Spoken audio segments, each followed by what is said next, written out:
Chapter 8 of Bhagavad Gita.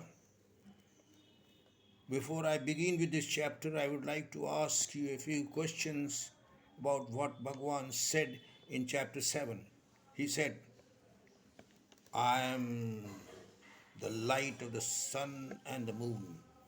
I am the heat of the fire. I am the first syllable Om of Vedas and mantra. I am the primeval sound of ether. Then he said, I am the Lord of illusion, that is Maya, and that Maya has covered the whole world, and the world, material world, is enmeshed in it. And therefore, the people of the world cannot rise. And if they do, if they break free that veil of Maya, the network of Maya, only then they can reach me. By all this, Bhagwan implies that he is the creator, he is the sustainer, and he is the destroyer. That was the attribute of Bhagwan. In chapter 8, he begins to explain a number of things. A number of things. Why? Because these were the questions put to him by Arjuna. Arjuna addressed him as Purushottam, which means the Supreme Person. He said, "Oh Purushottam, now you tell me what is Brahma, what is self, what is karma, what is Adhideva, what is Adhibhut, and what is Adhyatma." Bhagwan began to answer. He said, Brahm is eternal, Brahm is indestructible, and his nature is called Adhyatma. The material body of a person, or that person, is called Adhibhut because he is the lord of his own body, physical body. A person knows where his eyes are, where his mouth is. A person is the lord of his own body. He is Adhibhut of his own body. Your friend is Adhibhut of his own body.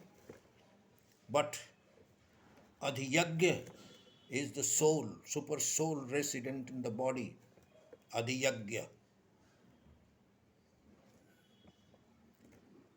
Adhideva is the lord of Deva, that is a lord of demigods.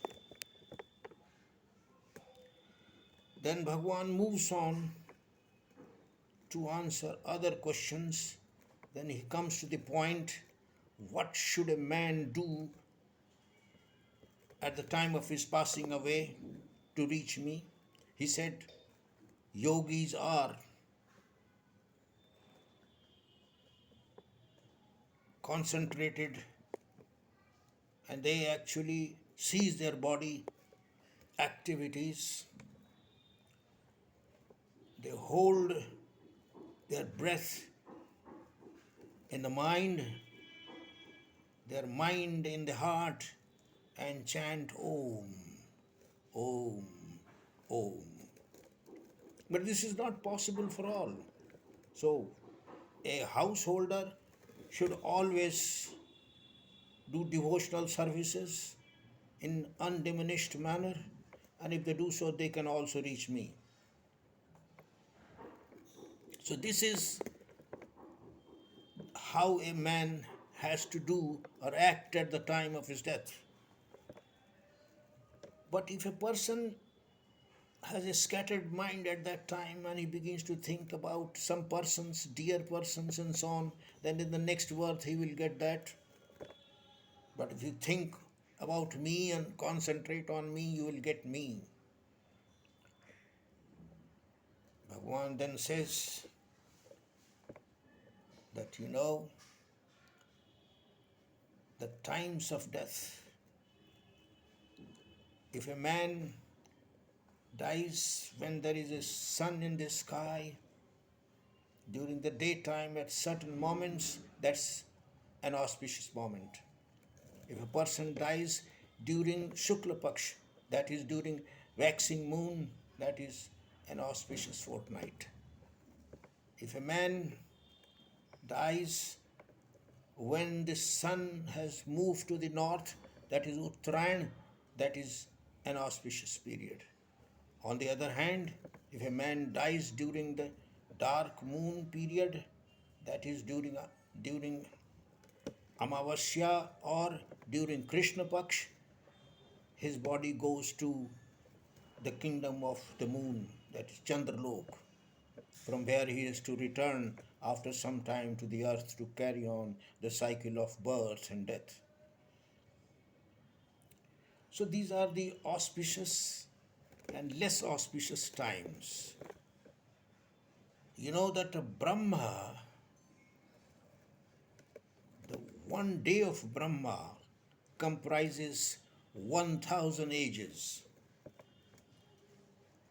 and 1000 ages comprise his one night. During the daytime, creatures are born. During the night time, the creatures are annihilated. So this process goes on. But there is another kingdom, eternal, unmanifested. That kingdom lies above that, and that is my kingdom. If a man reaches that kingdom, he never returns to the earth for cycle of birth and death. So you have to fix your attention on me, submit to me unconditionally. That's what Bhagwan has said in this chapter.